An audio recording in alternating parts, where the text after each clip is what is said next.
Boom, boom.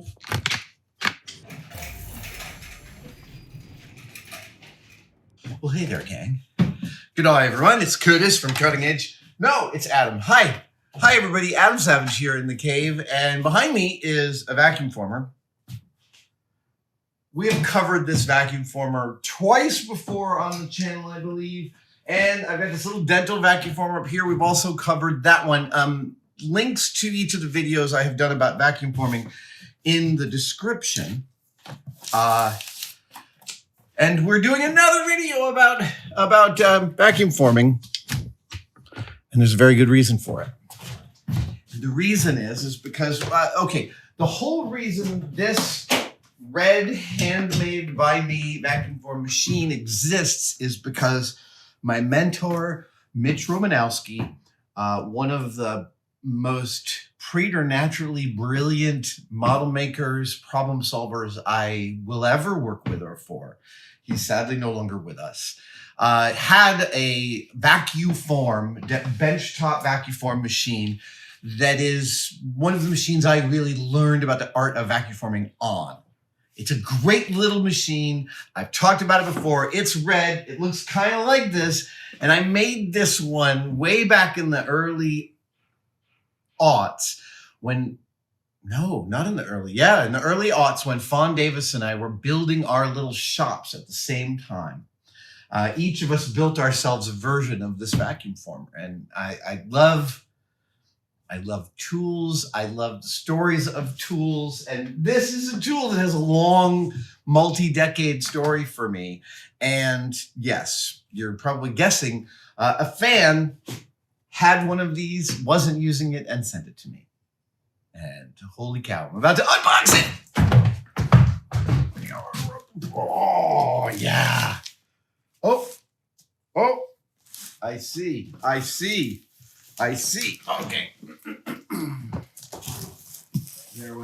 It arrived in a, yes. Oh, here we go. Let's,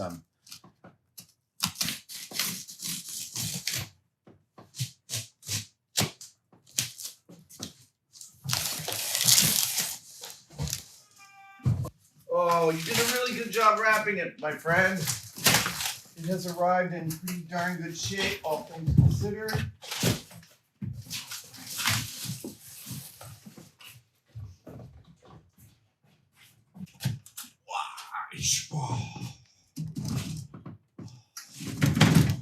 Vac-U-Form.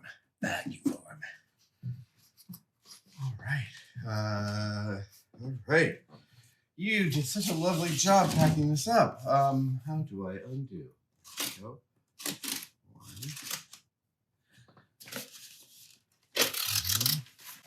You really appreciate how you thought through. Well, you have surmised all these different ways in which this could be abused and fixed many of them. Okay, I can do a little work on that guy. Great. Oh, yeah, I see you.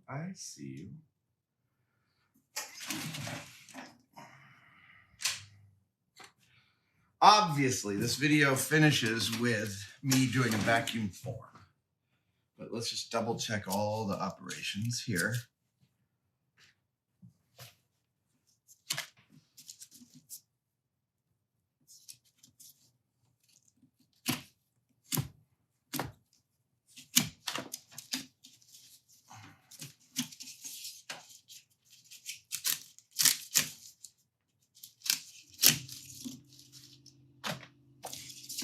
Your devotion to Gorilla Tape is admirable.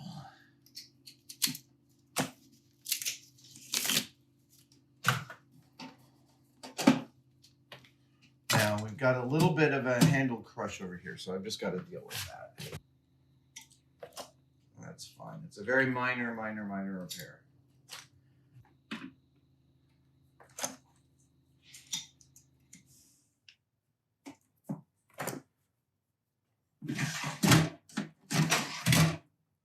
All right.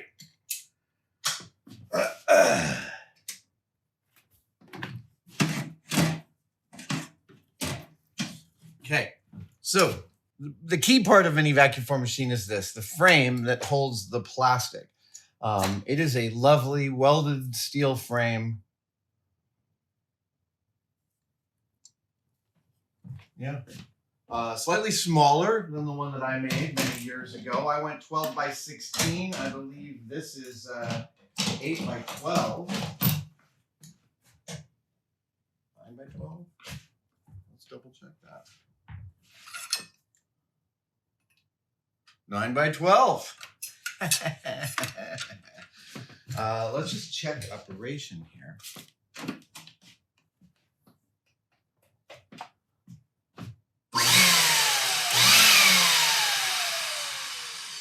All right, we're going to turn the fans up to the heating elements up to high. Oh, the heating elements are awesome. There we are. There's the heating elements. So just screw in light bulb heating elements. All right, heating elements work great. Let's just double check our. Oh, and here we go.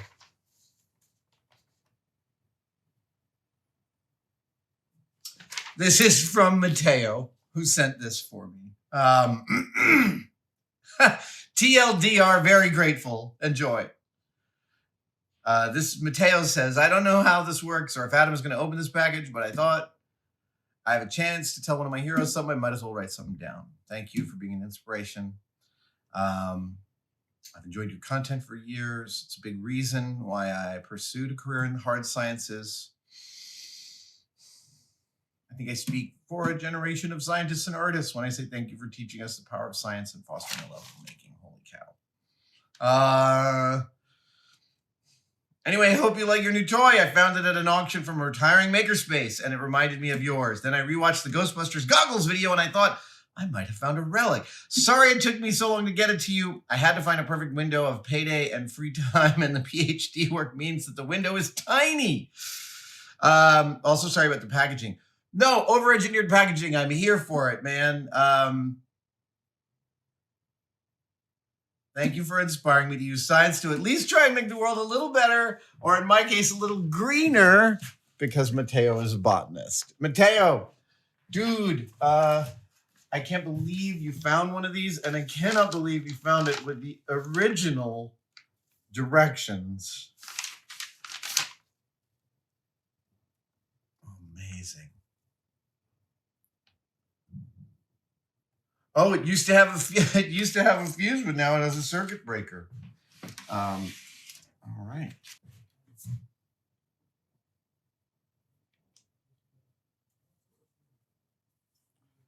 Nice big fat magnets holding this all together. So let me clean up here just a little bit. We're going to cut a piece of plastic. We're going to form that piece of plastic, and we're going to call this video done.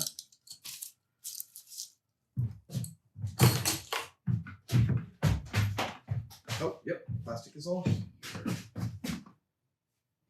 Oh.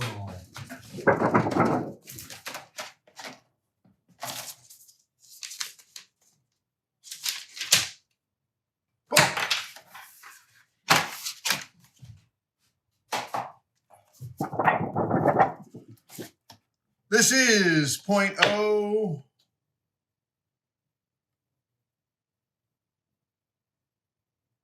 This is 06?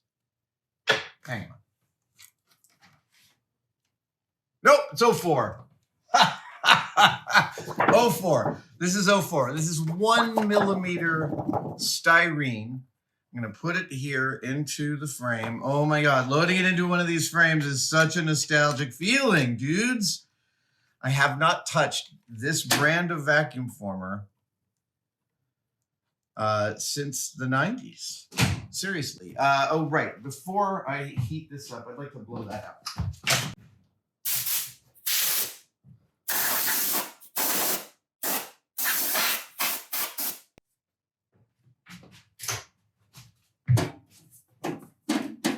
Okay. We're going to put the, oh, right. What are we going to vacuum form? Are we going to vacuum form?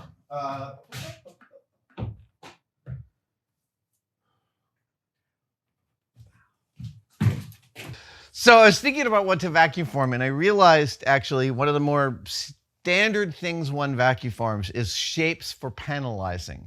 And so I pulled out this Plastruct low dome. This dome shape is part of the roster of Plastruct, which is an architectural modeling company. They injection mold stuff in styrene and acrylic.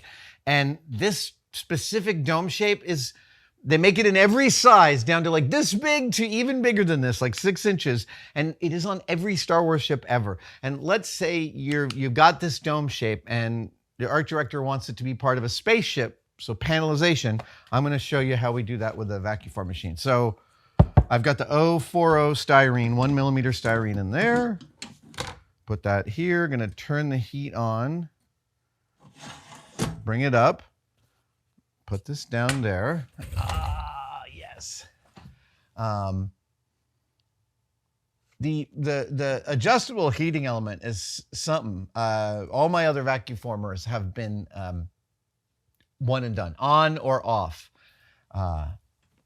So while this is heating, I'm just going to spend a moment glorying over the OG instructions, even up to and including, there's just nothing missing. I want to peel this tape off. Hold on, let me get that.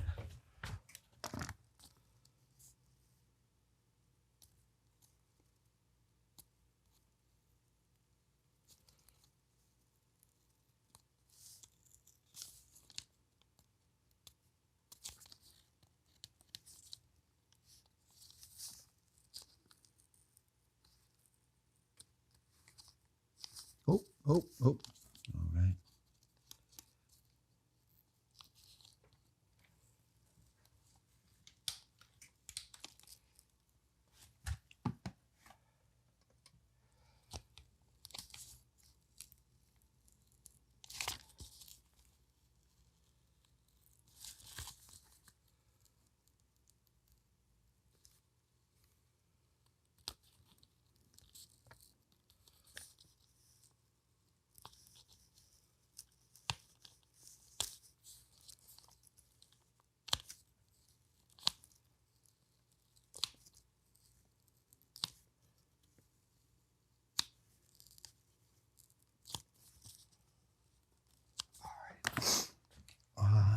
I'm going to use solvent to finish that job. But right now,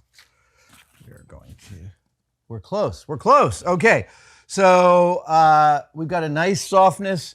The heat on this is really nice and even across the whole thing. I'm going to pull it down here, turn the heat off, and turn the vacuum on.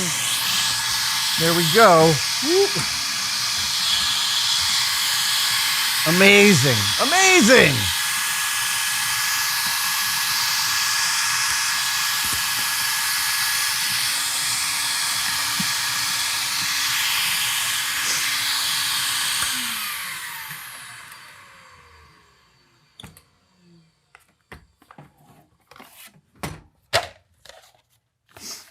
Now, here's what I was talking about panelization. First, I'm going to cut this off on the bandsaw.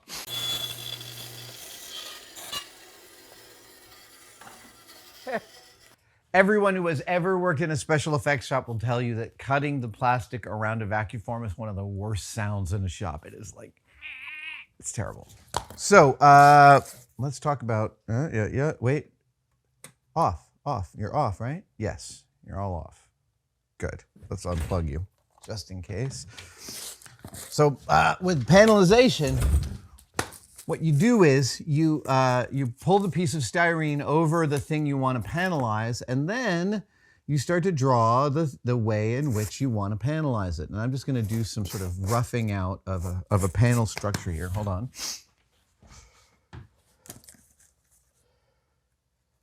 And I'll show you how I think about this problem.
So now I've got my pattern. Now I've got my pattern drawn on the styrene. I'm not gonna cut out all these. I'll cut out like 3 of them, and you can see how they lay out and exactly what the Vac-U-Former allows you to do. It is totally amazing. I've certainly done this for a show in which I like spent a whole day doing this and didn't get it quite right and had to do it a second time. Panelizing is, it's not crazy difficult, but it is easy. It is possible to get it wrong and have to reset. All right.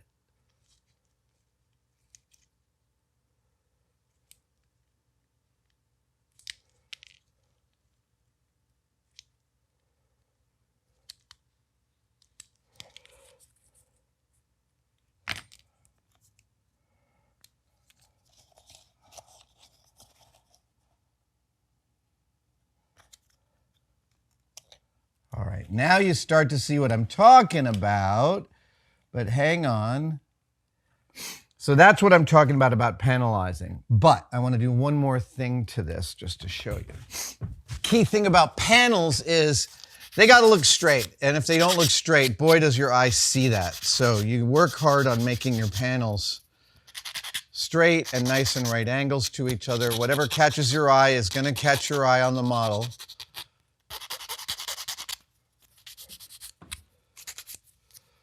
Okay, there's one.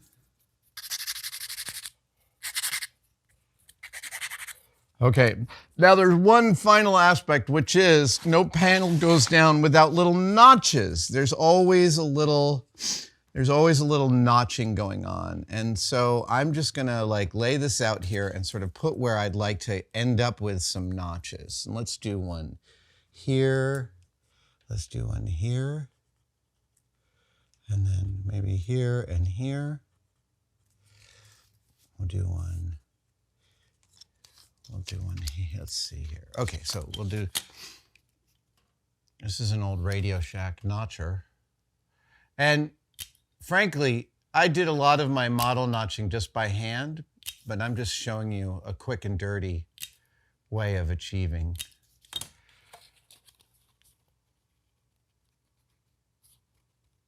Okay, there's that, and then that guy, and this guy should have a dunk and a dunk, so down there and there. Dunk and a dunk. Oh yeah, do one here. Oh, that might have been a little too low, but. And then, do I want to do any more? Maybe just maybe a couple here. One of the things about Star Wars is you could do 2 in a row like this, but you would never add a third right there. You would never do that. Star Wars is always, the third one is slightly farther down. That's Star Wars right there. All right, I'm switching cameras finally. We were halfway through this and Josh came in. So this is how a Vac-U-Former can help you panelize a spaceship in a very short order, taking pieces of it, putting it on here, pulling some thin cuts, adding the panels, notching those panels, gluing them back down in place. I did the large hero building in Topeka City exactly this way. Mark Buck had built a suite of the main building. I Vac-U-Formed that, panelized it, and continued that process until the thing was done. It was about 2 solid weeks of doing this kind of work. Dude, Mateo, thank you so much. I cannot thank you enough for this incredible edition. And it is like, look at it. They came home. They're together now. They belong. Sorry. They belong together. This is, my heart is full. Thank you. Thank you, Mateo. Thank you for that. Thank you, everyone, for watching. And I will see you guys next time. Cheers.